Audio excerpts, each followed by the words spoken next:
Olá, eu sou Maria Amélia Ávila e você está no Pode Minerar, o podcast da mineração do Brasil, uma iniciativa do IBRAM, Instituto Brasileiro de Mineração. Após mais de 2 décadas de idas e vindas de discussões sobre o tema, a Câmara dos Deputados aprovou, na madrugada do dia 7 de julho, o texto da reforma tributária, a PEC 45/19, que agora está no Senado. Inicialmente, a proposta visa simplificar a cobrança de impostos para o consumo, torná-lo mais transparente, unificar a legislação tributária e criar um fundo para garantir o desenvolvimento regional.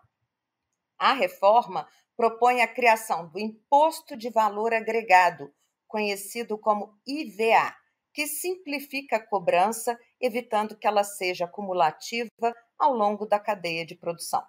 O objetivo é evitar o efeito cascata com a cobrança acumulada de impostos em diferentes etapas da produção de produtos. Outro benefício da criação do IVA é a contribuição para a redução da guerra fiscal. No episódio de hoje, o Pode Minerar debate as principais mudanças no sistema tributário brasileiro, como a proposta aprovada na Câmara dos Deputados afeta o cidadão comum e por que é importante prestar atenção além do que está sendo dito nas manchetes dos jornais. Para falar sobre este assunto, nós convidamos Paulo Honório de Castro Júnior, advogado tributarista, presidente do IMDT e professor de Direito Tributário em cursos de pós-graduação e de extensão. Paulo Honório, muito obrigada por você ter aceitado o nosso convite. Obrigado a vocês pelo convite, é um prazer estar aqui. Convidamos também Gilberto Luiz do Amaral, diretor do Instituto Brasileiro de Planejamento e Tributação, o IBPT, um dos responsáveis por projetos inovadores como o Impostômetro. Gilberto, muito obrigada por você ter aceitado o nosso convite. Olá, Ana Amélia. Eu que agradeço esse convite para debater tão importante tema. Para começar, a reforma tributária é um tema que interessa a todos os brasileiros. Mas, por ser aí um assunto complexo, grande parte da sociedade desconhece os principais pontos de mudanças e como elas impactarão na vida financeira de cada brasileiro. Eu vou começar com uma pergunta: como que os impostos são cobrados hoje no Brasil e por que a forma atual de cobrança precisa ser modificada, Paulo? Bom, na verdade, o Brasil ele é uma federação, né? E uma federação diferente de outras que existem mundo afora, porque contempla União, Estados e também municípios, né? Então, cada um desses entes, né, que compõem a Federação Brasileira, precisa ter autonomia financeira, né? E essa autonomia financeira é exercida de duas formas, né? A primeira delas, por suas próprias competências tributárias, ou seja, municípios, estados e União receberam da Constituição autorização para criar seus próprios tributos, né? E também por meio de receitas transferidas, né? A União transfere para estados e também para municípios, estados transferem receitas também para municípios, né? De forma que a gente tem aí um federalismo cooperativo, tá? Então, só essa esfera federativa que eu mencionei, né? Quer dizer, estados, municípios, União, cada um com seus próprios tributos, né? E transferências intergovernamentais de receitas, já mostra que inevitavelmente haveria complexidade, né? Só que essa complexidade ela se aumenta, né, na medida em que nós temos no Brasil uma distribuição de competências por materialidades, né? Então, por exemplo, os estados ficaram com circulação de mercadoria, né? Os municípios ficaram com prestação de serviço, a União ficou com produtos industrializados e com receitas e faturamento. Então, quer dizer, toda essa gama, né, de materialidades para que os entes federativos possam criar seus próprios tributos gera, primeiro, conflitos de competência, né, que a própria Constituição já previu, inclusive delegou a lei complementar tentar solucionar, né, conflitos que ela saberia que ocorreria, né, entre esses entes federativos ao disputar essas bases tributárias por meio de expressões, de certa forma, um pouco vagas, um pouco ambíguas, né? Então, o fato é que o tempo mostrou, né, que esses conflitos ocorreram, tem ocorrido cada vez mais porque a economia digital desafia completamente essas noções clássicas, né, de mercadorias, de serviços, né. Então, estados e municípios, por exemplo, ficam sempre disputando ali quem que vai tributar a Netflix, né, quem que vai tributar a Marketplace, quem que vai tributar, eh, enfim, Uber e coisas do gênero, né. E, na verdade, isso tudo causa, né, para o contribuinte uma incerteza muito grande, né, sobre como planejar a sua atividade, né. E também uma gama enorme, né, de tributos divididos entre todos os entes da federação, né. Então, a tributação sobre o consumo, né, que é o ponto central dessa reforma tributária aprovada na Câmara, ela acabou se mostrando, de certa forma, extremamente complexa, criando problemas federativos, né, ou seja, estados e municípios principalmente, né, com problemas financeiros, né, então tudo isso acabou desembocando em um momento histórico, como você mencionou, em que houve, de certa forma, um consenso, né, de que era necessário refundar, né, a tributação sobre o consumo no Brasil a partir desses problemas, né. Uhum. Antes da gente entrar especificamente no que vai mudar, Gilberto, eu queria, fazer um comentário. A gente vê que o Brasil, no ranking dos impostos, ele é um dos países que tem os maiores impostos do mundo, né? E isso é muito ruim, não só para o próprio cidadão brasileiro, mas como para a própria economia do país, né? Sim, o sistema tributário é complexo por causa da quantidade de tributos. Nós temos mais de 60 tributos que são cobrados. Uma parte, nenhum tributo é cobrado integralmente na forma não cumulativa. Mesmo ICMS, PIS e COFINS tem uma cumulatividade. Nós temos tributos, então, sobre o patrimônio, IPVA, ITCMD, ITBI, IPTU.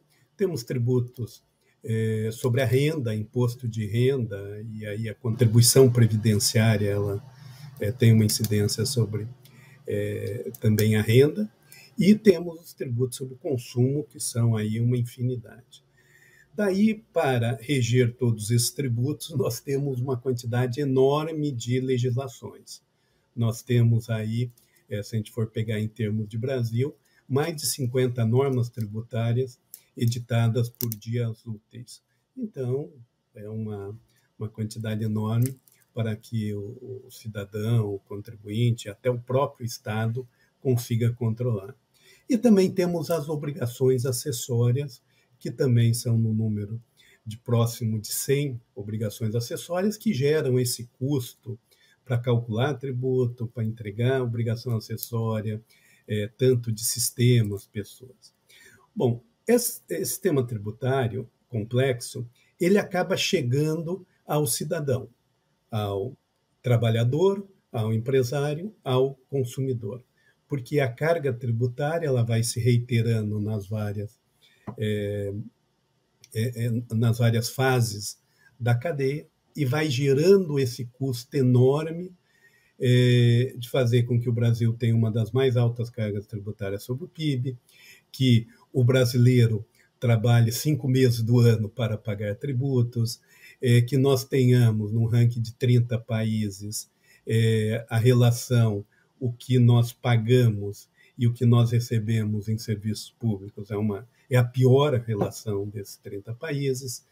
Então, isso traz. Há uma unanimidade que o sistema tributário é complexo, é caro, é difícil de entender. Mas, e aí entrando, e até me permita, doutor Paulo Noni e também Ana Amélia, já dizendo que há uma característica do legislador brasileiro que, para simplificar, ele complica muito. Então, a proposta de reforma tributária que está aí não é nada, não simplifica em nada. Ela, de uma certa maneira, ela é um engodo, porque ela diz que vai mexer só nos tributos sobre o consumo, mas, ao mesmo tempo, ela mexe nos tributos sobre o patrimônio, no IPVA, no ITCMD, ela cria novas possibilidades de tributação sobre o setor de mineração, por exemplo, lá no artigo 20. Então, ela, de certa maneira, ela é um engodo à população, porque se diz, vamos fazer uma reforma tributária para simplificar, mas se coloca um projeto com um monte de jabutis, né? A linguagem de colocar como é o artigo 20, ou seja, dando a possibilidade, ou com uma mudança no IPVA, com uma mudança no ITCMD, com uma mudança no IPTU.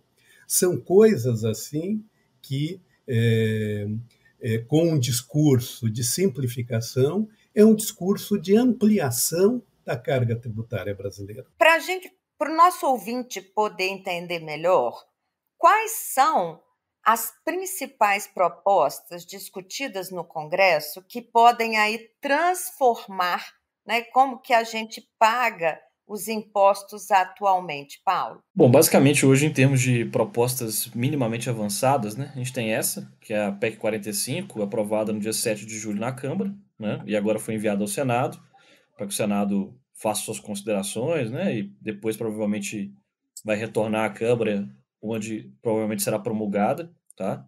E a gente tem o PL 2337 de 2021, que trata da tributação da renda, né? O Brasil também necessita dessa reforma sobre a renda, porque hoje a gente tem a segunda maior alíquota nominal de imposto de renda do mundo, né, atrás apenas de Malta.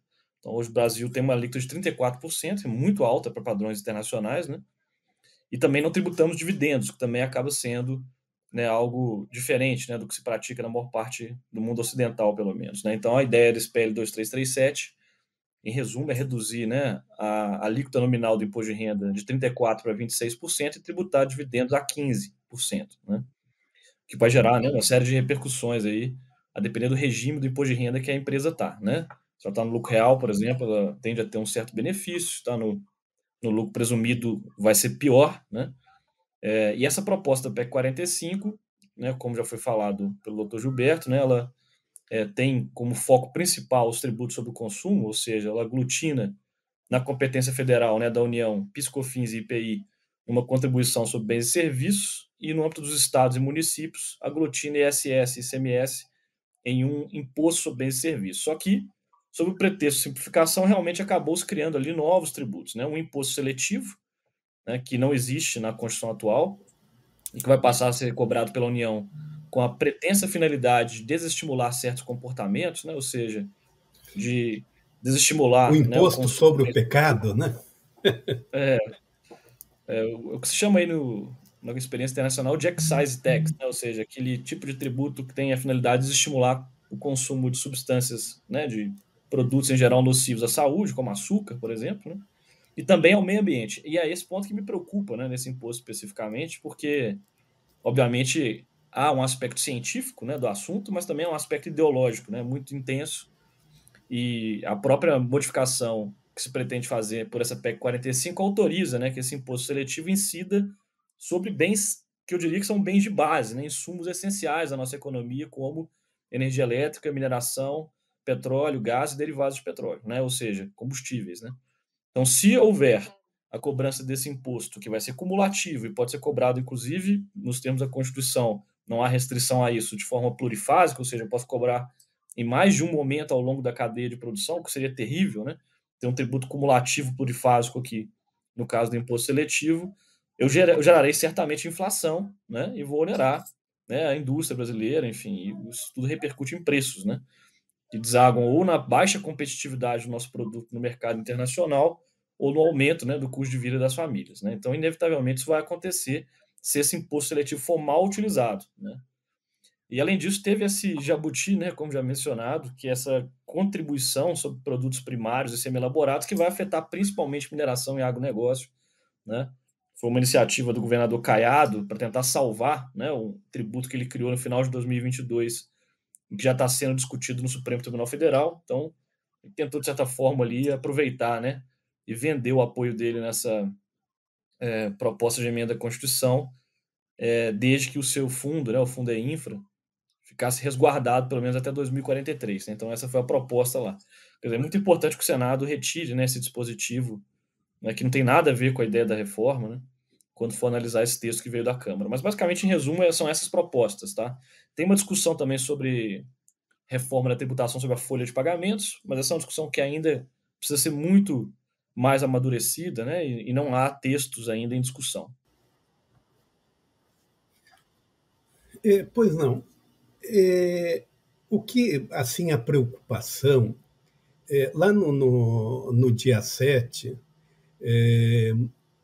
de julho, quando a aprovação da PEC 45, houve toda uma comemoração, inclusive, dos setores produtivos, né?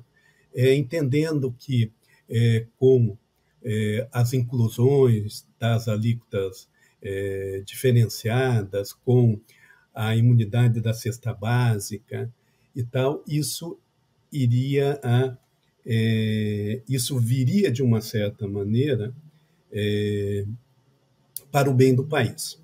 Depois, e nós, especialistas, né, Dr. Paulo Honório, a gente se debruça sobre o texto, a gente coteja, compara o texto atual com o texto proposto, a gente pega a evolução histórica da tributação no Brasil, então a gente vai olhar todas as constituições, em especial quando da última grande reforma tributária, que foi a Constituição de 1988, tempo para a entrada em vigor e etc. E daí a gente começa a ver os jabutis que foram colocados nesse projeto. Então, me preocupa muito, porque, primeiro, como estava sendo discutido com uma alíquota padrão, sem muitas exceções, etc., quanto que o governo falava em 25% de alíquota padrão, nós fizemos estudos, isso já apresentamos, inclusive na Federação do Comércio São Paulo, há mais de 2 anos, de que a alíquota padrão, para manter aquilo, ela teria que ser no máximo de 19%. Então, mas como não é o momento de falar em alíquota, vamos deixar para discutir o valor, a alíquota, né, o percentual dessa alíquota um pouco adiante. Agora, com essas extensões, o próprio governo já fala em essa alíquota padrão, que ela terá que aumentar para 27%, talvez para 30%. Então, essa é uma preocupação. Pelos estudos, e eu vou dizer que ainda preliminares, ainda não são estudos conclusivos, mas nós apresentaremos no Senado esse estudo para mostrar como foi passada. Essa alíquota padrão não pode ser mais do que 21% hoje, inclusive com as exceções. Então, tem toda uma discussão, e veja, o Senado, até o relator agora escolhendo o Senado, ele falou, mas governo, apresentem os números, né? Porque é muito difícil discutir texto sem olhar números. Então, o que a gente espera, inclusive o IBPT estará nesse debate, para demonstrar que essa alíquota padrão ela não pode ser tão alta como tem se falado. Agora, nos preocupa que, como não só o artigo 20, a questão do imposto seletivo e mais a mudança no IPVA e TCMD e IPTU, nós não estamos falando de uma reforma só dos tributos sobre o consumo. Nós estamos falando, e não vai me surpreender se a gente descobrir que está se mudando, inclusive, a tributação sobre a renda, porque quando se fala em cashback, para devolução de tributo para família menor renda, quer dizer, isso, sabe, que remete para uma definição adiante, me preocupa bastante. Então, é melhor que já se discuta toda a tributação sobre renda, patrimônio e consumo, para daí fazer um ajuste neste momento. E a outra preocupação que a gente tem, desculpa só me alongar, mas só falar, quanto ao prazo para entrada em vigor do novo texto. Porque está previsto para 10 anos, e nós sabemos que levar 10 anos para implementar uma reforma, ela não vai sair. Uhum. Agora, Paulo, o Gilberto já falou isso sobre essa questão do cashback, né?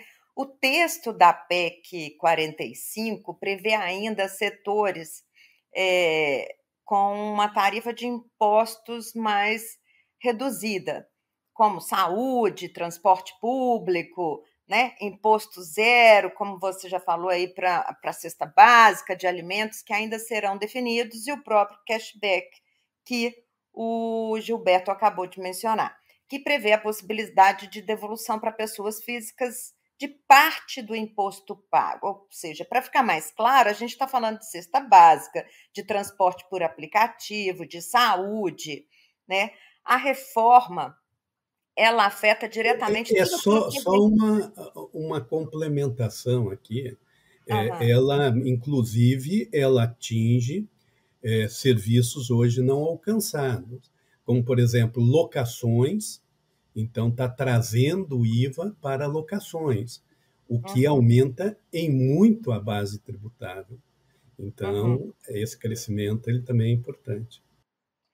Pois é, e a reforma, ela afeta diretamente tudo aquilo que a gente compra e faz, ou seja, consumo e serviços. Paulo, como que essas mudanças vão impactar a vida do cidadão comum na compra, por exemplo, no supermercado, nas tarifas de transporte, na contratação de serviços? Como que é isso? Bom, vamos lá, né? O conceito da proposta, da minha visão, o conceito não é ruim, tá? O problema vai ser justamente esse número de exceções criadas ao conceito, né? E a forma de implementação. A forma de implementação inclui criar restrições à não cumulatividade, né? Que vai ser um problema. E também você, obviamente, exagerar nas alíquotas, né? Que já foi um ponto aqui muito bem colocado. Então, essas duas preocupações, né? Que eu destaco. Mas o conceito, se bem implementado, o que ele gera? Ele gera uma ampla base de incidência, como já mencionado, né? Ou seja, eu saio dessas disputas que ficam aí, né, na semântica, o que é mercadoria, o que é serviço, o que é receita, o que é faturamento, o que é produto industrializado, eu saio dessas disputas infindáveis, né, sobre esses conceitos ultrapassados para a economia atual, né, e passo a tributar tudo que é consumido, seja material, imaterial, e crio um conceito de serviço absolutamente residual, tá? Ou seja, tudo aquilo que não for bem, em sentido material ou imaterial, será obrigatoriamente serviço, né, e estará sujeito à incidência. Então, inclusive serviços financeiros, né? Então, de um ponto de vista inicial, diria o seguinte: o que muda para o consumidor? Tudo que ele consumir terá IBS e CBS. E talvez imposto seletivo, né? Só que isso não necessariamente repercutirá em aumento de preços se houver, né, uma implementação da não cumulatividade plena, como anunciado no parecer do relator. Esse anúncio no parecer do relator não está integralmente refletido no texto da PEC. Tá? Então, no parecer do relator está dito o seguinte, olha, inclusive ele menciona algo no sentido de que para aqueles, né, que entendem que a interpretação da norma conforme a intenção do legislador é um critério relevante, digo que qual é a intenção da norma, 2 pontos, e diz lá, né, é dar crédito sobre tudo, absolutamente tudo. Então, por exemplo, escritórios de advocacia prestam serviço para empresas, né?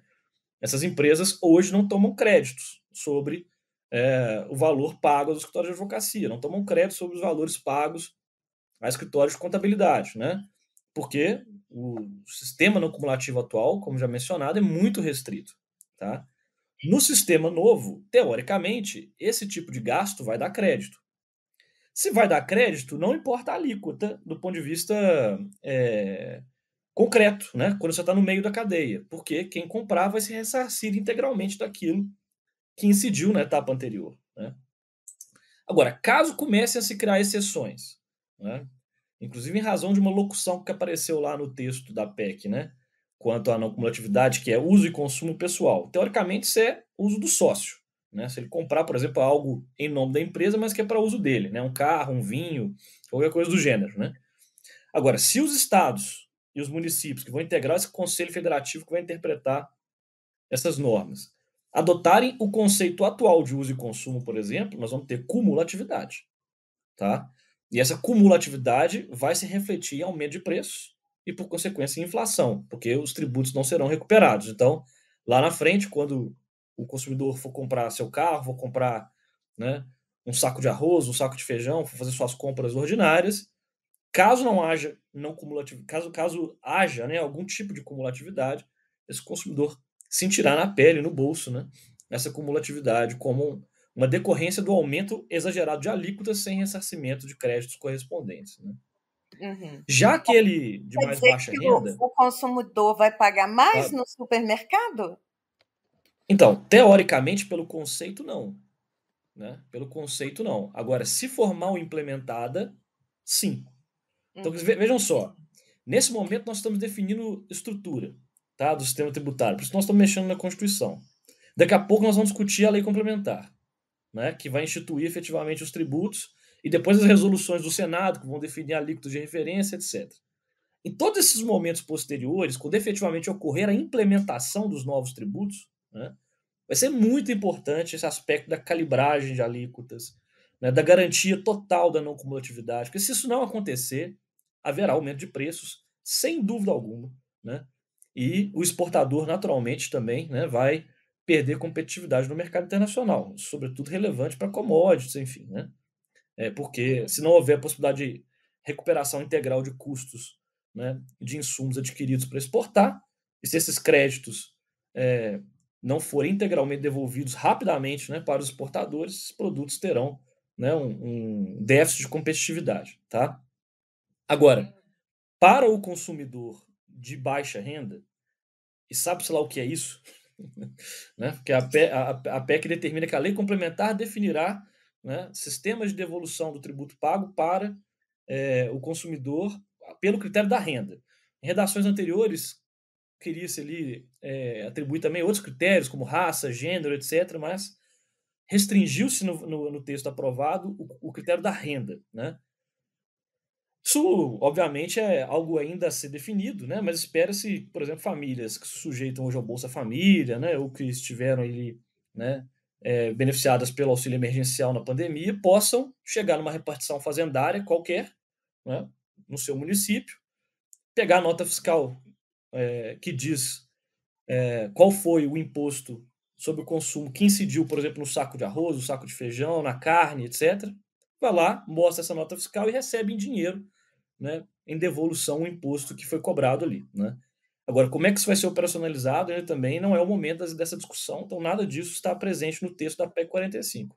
Então, na prática, né, o consumidor ele pode ter, vamos dizer assim, uma percepção benéfica, né, de que preços não estão sendo afetados, ou eventualmente estão sendo até reduzidos, porque há não cumulatividade plena, certo? Ou se for mal implementada a reforma, o que ainda não está acontecendo, a gente está no momento da definição da estrutura da reforma, e não provavelmente da sua implementação. Então, se ela for mal implementada, sem dúvida, isso vai repercutir no bolso do consumidor e também na perda de competitividade da indústria brasileira. Né? Gilberto, e impostos como IPVA, né, IPTU, impostos sobre herança, o que muda a partir da implementação da PEC 45? Muda e muda muito. E o que estás falando, pouco sobre isso. Primeiro, está se instituindo uma progressividade no ITBI. O ITBI é o Imposto sobre Transmissão, Causa Mortes e Doações, o Imposto sobre Heranças, não é conhecido. Hoje ele não tem uma progressividade, apesar de que os estados fixam alíquotas diferentes. Você tem estados com alíquotas menores ou com alíquotas maiores.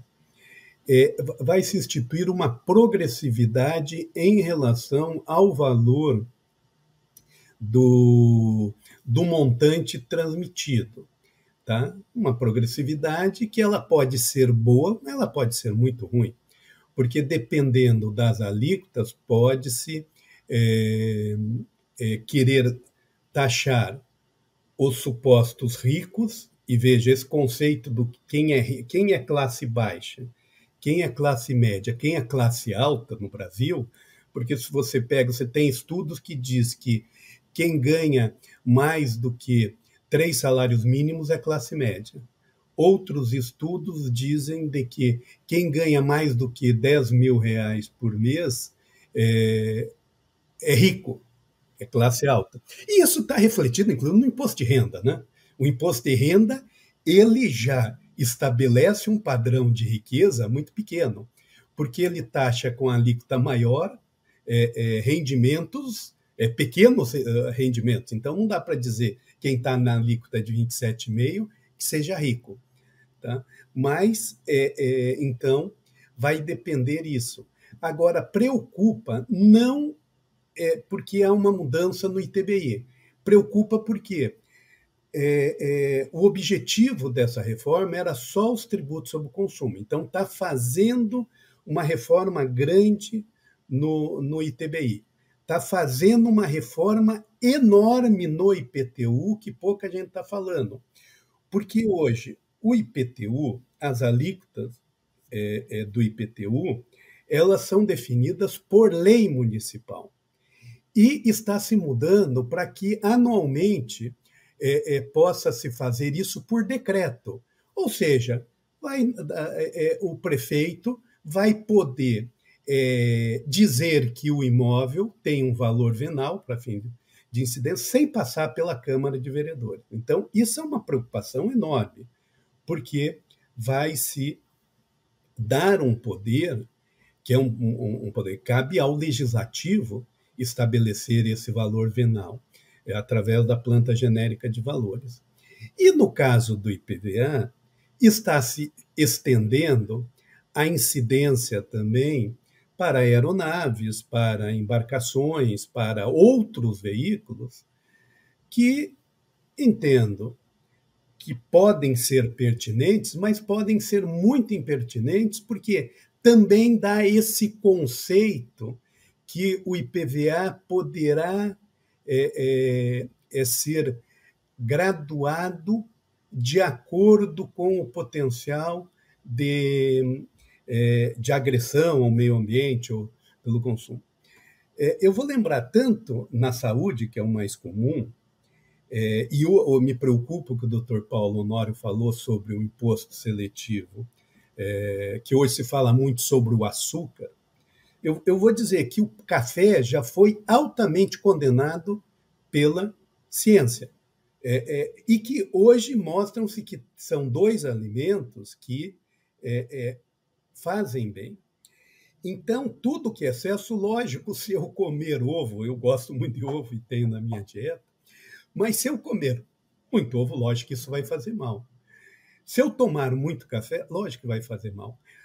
Agora, e produtos industrializados, e veja que a indústria alimentícia nacional, ela tem tido toda uma preocupação, um investimento, e a partir dos estudos de procurar controlar essa quantidade de açúcar nos alimentos. Mas se falar que o açúcar ele vai ter uma elevada tributação, pode ser que nós não vamos ter açúcar, vai se desenvolver um outro alimento para adoçar esse alimento, que não seja o açúcar.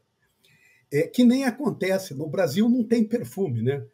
Não existe indústria brasileira de perfumes, ninguém faz, por causa do IPI, que é 45% no perfume, eu sei que é uma alíquota muito alta. Então, se faz Del Colônia, água de colônia e tal, ninguém faz perfume.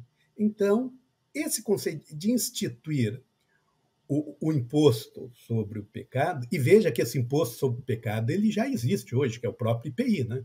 Sobre o fumo, sobre a bebida alcoólica, já existe uma tributação. E está contido também no IVA a tributação máxima sobre isso. Agora, o imposto seletivo ele deve ser muito bem tratado. Então, voltando para aquilo que está se modificando, que não diz respeito aos tributos sobre o consumo.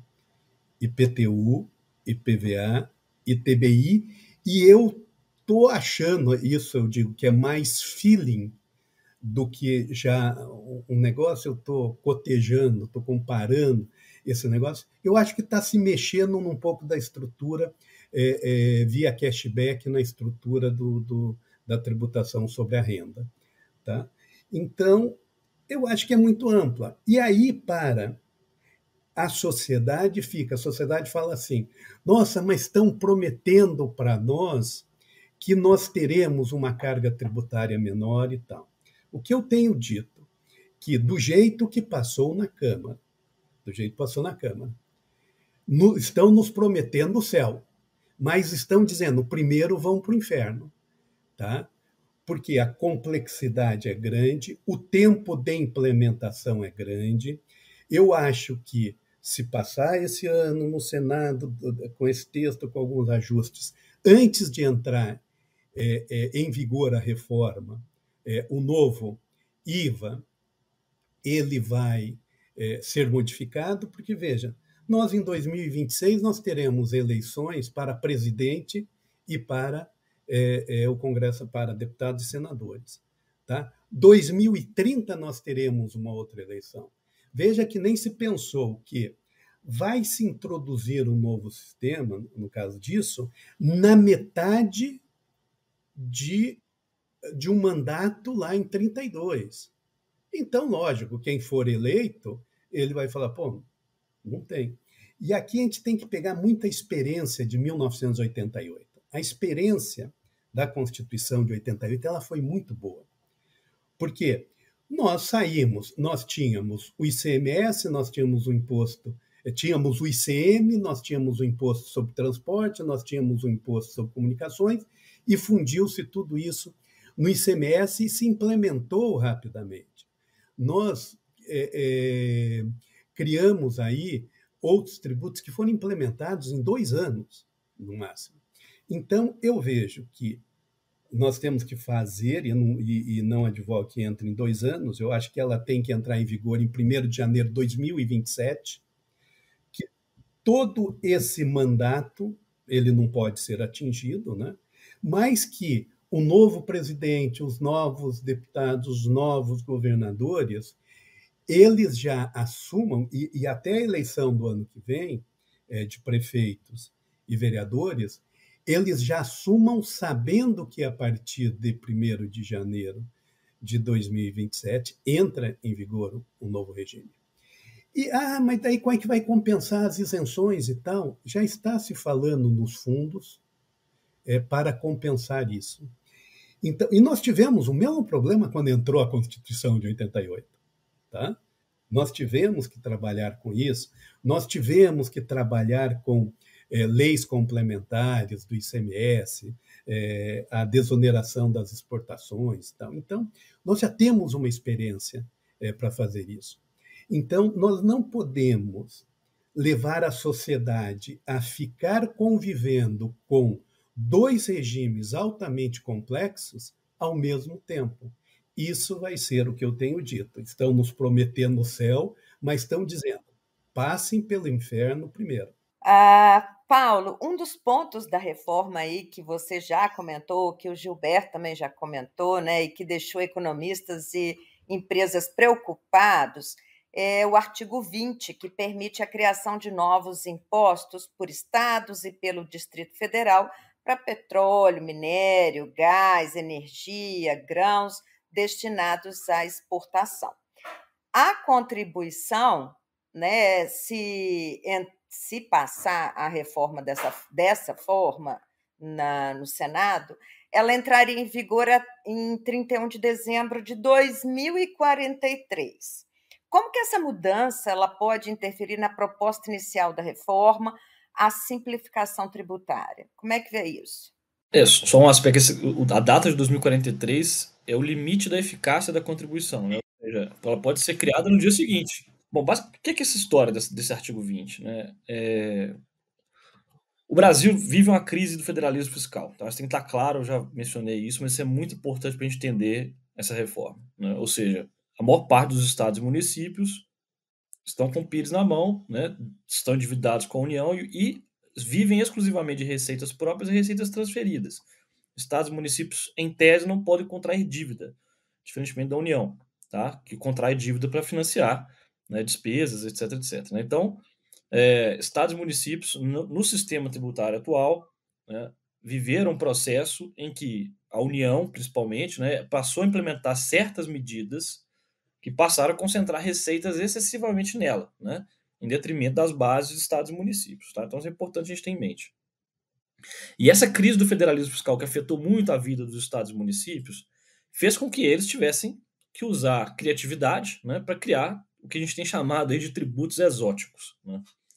Então, entre esses tributos exóticos, nós temos taxas que estão sendo criadas sobre recursos naturais desde 2011, tá? Começou com a TFRM, taxa do minério em Minas, Pará, Amapá, né? Depois essa taxa foi se expandindo para vários outros estados, né? Com o beneplácito do Supremo Tribunal Federal, que tem sido muito sensível, principalmente às finanças públicas dos estados, né?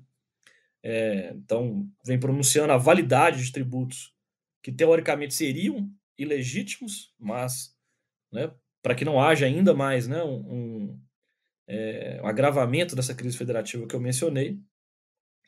E mais recentemente, né, eu diria que a partir de 2016, grandes estados, né, eu diria aí que 16 ou 17 estados, tá, os dados que a gente tem hoje, passaram a tentar reduzir os incentivos fiscais concedidos mediante um artifício, que é você cobrar uma parcela do imposto para que os incentivos passem a ser fruídos, né? Por exemplo, tem uma empresa no Rio de Janeiro que tem um benefício de redução de base de cálculo do ICMS, né? Aí o Estado fala o seguinte: olha, você quer continuar tendo esse seu benefício? Tudo bem, mas agora você vai ter que me pagar 10% do ICMS para um fundo de infraestrutura, né? E com isso, os estados, obviamente, passaram a reduzir, né, de certa forma, os incentivos fiscais outorgados, né? Isso deu um alívio às finanças públicas estaduais. Só que o fenômeno mais recente dessa iniciativa dos fundos, né, foi a criação, como no Fundeinfra em Goiás, no FETAB no Mato Grosso, né, que já é um pouco mais antigo, mas é, é, inspirou, né, Goiás a fazer isso. Tocantins criou o FET. São fundos que se financiam por meio de ditas contribuições teoricamente voluntárias, que ou você paga ou você vai pagar ICMS sobre exportação de produtos minerais e produtos agrícolas, tá? Então, especialmente o Fundeinfra, né, que é esse fundo do estado de Goiás, ele foi criado em 2022 e imediatamente eu até dei um parecer para a FIEG mostrando a inconstitucionalidade e decidiu se ingressar com uma ação direta de inconstitucionalidade no Supremo Tribunal Federal. O ministro Toffoli recebeu essa ação, deu uma decisão suspendendo, né, esse tributo de Goiás, dizendo que era inconstitucional. Depois, essa cautelar dada pelo ministro Toffoli não foi referendada no plenário, justamente por esses fundamentos que eu disse, né? Havia uma incerteza ainda quanto ao mérito e uma necessidade de preservar as finanças do Estado.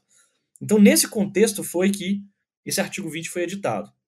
E a forma como ele está escrito, com uma redação terrível, tá? Mas a forma como ele está escrito pretende dizer o seguinte: primeiro, todos esses estados que eu mencionei, esses 16, 17, que já criaram seus fundos de infraestrutura e tem ali, né, essa contribuição paga ao fundo de infraestrutura como forma de reduzir incentivos, ou esses estados que criaram essa contribuição teoricamente voluntária sobre exportações, tá, de produtos minerais e agrícolas, podem teoricamente substituir esses fundos e essas contribuições que eles já criaram, tá? Desde que tenham criado isso até abril de 2023, por essa nova contribuição que vai onerar produtos primários e semi-elaborados até 2043. Tá? Então, se isso for criado dessa forma, o que vai acontecer? Nós vamos ter um tributo novo, essa espécie de contribuição estadual que não existe, né, ainda no sistema constitucional brasileiro, a onerar exclusivamente produtos primários e semi-elaborados por esses todos os estados que já criaram as suas contribuições, ou seja, esses 16, 17 estados, né? Além, a meu ver, de um estímulo muito grande para que outros estados criem as suas contribuições, né, ainda que na forma antiga, ou seja, na forma como o Fundeinfra faz, né, como o FET faz, como o FETAB faz, etc, etc. Tá? Então, a minha visão é que esse artigo 20 ele vai criar um grande problema sobre, principalmente, mineração e agronegócio. Tem um risco também disso incidir sobre energia, petróleo e gás, né? Mas eu acho que o foco principal dos estados é mineração e agronegócio. E, obviamente, isso vai ser disputado, né, no Supremo Tribunal Federal. Tá? Então, no dia que isso passar, já publiquei um artigo, se é que vai ser aprovado, mas se passar dessa forma, nós teremos a disputa judicial sobre a constitucionalidade desse artigo 20. Gilberto, eu vou continuar nesse assunto, porque o Supremo Tribunal Federal já tem aí centenas de ações judiciais, né, que tratam de problemas parecidos. Por que para você esse artigo 20 gera tanta insegurança jurídica? Eu vejo, primeiro, há eu acho que uma unanimidade de que as exportações devem estar desoneradas. Inclusive, eu entendo que mesmo produtos manufaturados, não há razão. Nós somos um país em desenvolvimento, né? Nós não somos um país desenvolvido. E nós temos um longo caminho para chegarmos a país desenvolvido. Tributar a exportação é diminuir a competitividade. Nós, na verdade, nós temos que incentivar as exportações, não só de commodities, mas como de produtos manufaturados, inclusive os semi-elaborados. Ou seja, o país vai... Porque, veja, no mundo, na competitividade do mundo, existem as especializações. Ou seja, tirando a China, que hoje é uma exportadora, que ela especializou num monte de produto industrializado, nós temos os outros países, mesmo da Ásia, países que se especializam numa gama de produtos. E, de uma maneira geral, no mundo as exportações são desoneradas. Então, esse artigo 20, ele abre, para mim, o principal temor aí é justamente pegar e fazer como recentemente fez o nosso vizinho aqui, querer taxar exportações. Tá? Outra coisa que o rol de produtos ali elencados para ter essa tributação, são produtos de grande impacto para a nossa economia. Tá? Eu acho que nós tínhamos que estar incentivando e não procurando onerar. Aí o que eu acho que tem que fazer é retirar o artigo 20 e ainda levar um artigo melhor para deixar claro a desoneração das exportações como um todo. Uhum. Para a gente terminar, o texto da reforma tributária, ou seja, a PEC 45, já foi aprovado na Câmara dos Deputados, está em tramitação no Senado. Qual que é a expectativa com a apreciação da proposta pelos senadores, Paulo? Bom, a expectativa é que seja aprovada no Senado, tá? E aprovada logo... você deve analisar isso logo depois que julgarem a questão do retorno do voto de qualidade no CARF, né? Então isso deve acontecer provavelmente em meados de agosto até outubro. Mas ela deve ser aprovada na íntegra, você acha? Não, a aprovação ocorrerá, né? Esse é o primeiro ponto. Segundo, como que ela deve ser aprovada? Acredito que com acomodações federativas. O Senado acho que deve olhar muito mais para a parte dos fundos, da parte do direito financeiro propriamente dessa proposta do que em relação à lógica de incidência, né, do IBS, da CBS, etc, etc. Acho que o foco do Senado vai ser, primeiro, artigo 20, porque é uma grande comoção da academia, do próprio governo, né? O Haddad já deu uma entrevista aí recentemente dizendo que é importante que o Senado olhe para o artigo 20. O Alckmin acabou de falar isso também, né? Falou, tem que olhar para esse artigo 20, né? Então, quer dizer, a academia, o mercado e o próprio governo federal acho que vão todos, né, pressionar o Senado para que retire ou pelo menos aperfeiçoe o artigo 20, dizendo que isso não se aplica a exportações, restringindo, né, um pouco mais, né, o número de estados que podem criar isso. Então, acho que talvez haja aí, se não a retirada total do artigo 20, né, uma diminuição do seu potencial negativo, tá, no Senado. Acredito nessa tese, né. E segundo, acho que talvez haja uma acomodação de interesses em relação ao Conselho Federativo e distribuições e critérios de repartição dos tributos, tá? Então, hoje o Conselho Federativo, na forma como está estipulado ali na PEC 45 aprovada na Câmara, vai ser um órgão super complexo, né? Em que vão participar todos os 27, né, estados e Distrito Federal, mais 27 municípios, sob critérios ali também que me parecem discutíveis, né? Então, 14 com voto de peso único e 13 com voto com peso baseado na população, né? Além de critérios de aprovação, né, super complexos. Tá? Então, a governança desse Conselho Federativo é algo que eu acho que o Senado vai observar. E critérios de distribuição, porque, por exemplo, a parcela do IBS que vai ser transferida aos estados, parte dela tem que ser destinada aos municípios, assim como já ocorre com o ICMS hoje, em que 25% dele é destinado aos municípios. O principal critério de distribuição para os municípios hoje é o VAF, né? Valor adicionado fiscal, tá? Em que eu privilegio aqueles municípios em que há mais atividade econômica, tá? Por outro lado, essa PEC está dizendo que o critério de distribuição para os municípios agora será da população, 85%, né, desses valores que vão ser distribuídos aos municípios será pelo critério populacional. Então, esse aspecto da distribuição dos recursos, esses fundos que vão bancar incentivos fiscais que vão ser extintos, enfim, acho que esse vai ser o foco do Senado, né, na análise da reforma tributária. Tá? E acredito que com modificações nesses aspectos. Para a gente encerrar, uma última pergunta para o Gilberto. Gilberto, a gente fala aí de um sistema de cobrança tributário muito complexo. Você acredita que o brasileiro tem noção do tamanho do imposto que paga?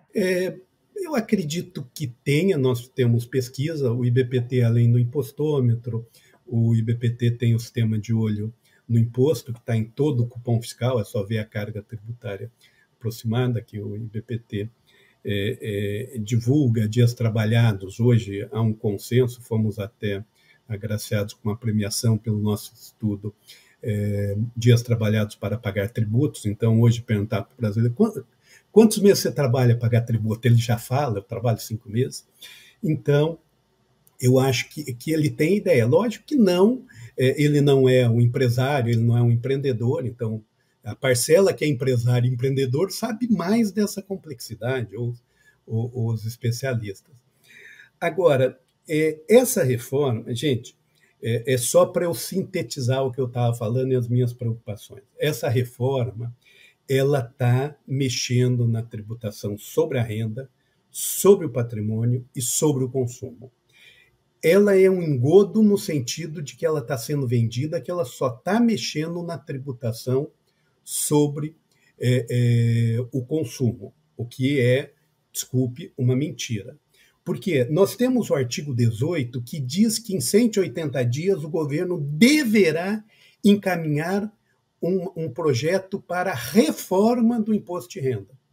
Tá? Então, quando a gente coteja a questão do cashback mais esse artigo, está fazendo uma reforma na renda sem discussão no Congresso Nacional. Está fazendo uma reforma na tributação sobre o consumo de maneira sem dar muita relevância e importância, que é a questão do IPVA, do ITCMD e do IPTU. Então, está se fazendo uma grande reforma tributária. E o que eu acho, que eu advirto, para todos os setores produtivos, para todos os contribuintes e tal, que é necessário ter muito envolvimento com o Senado, alertar o Senado também, porque cabe ao cidadão, às entidades participarem e ajudar os senadores nessas advertências, de que nós poderemos ter um sistema tributário bem pior do que nós temos hoje. A pretexto de estar simplificando, nós poderemos ter um sistema tributário bem pior. E um sistema tributário em que está se dando poder para se regulamentar tributos, aumentar bases de cálculos e criação de alíquotas ao bel prazer dos governantes. Então, essa advertência, sem dúvida, eu digo, o artigo 20 não tem nem que ser isso aí, tem que ser retirado dessa proposta. A gente espera que não piore, né? Bom, eu gostaria de agradecer a presença de vocês. Eu conversei aqui com Paulo Honório de Castro Júnior, advogado tributarista, presidente do IMDT e professor de Direito Tributário em cursos de pós-graduação e de extensão. Também conversei com Gilberto Luiz do Amaral, diretor do Instituto Brasileiro de Planejamento e Tributação, o IBPT, um dos responsáveis por projetos inovadores como o impostômetro. Muito obrigada pela participação de vocês aqui no Pode Minerar. Obrigado. Obrigado. Um abraço. Um abraço. O Pode Minerar é o podcast idealizado pelo IBRAM, está disponível para você por aqui semanalmente. Para não perder os próximos episódios, siga o podcast no seu agregador de áudio favorito. Para saber mais sobre a mineração do Brasil, o trabalho do IBRAM e o calendário de eventos realizados pela entidade, acesse www.ibram.org.br e não deixe de nos acompanhar por aqui semanalmente. Um abraço e até o próximo episódio.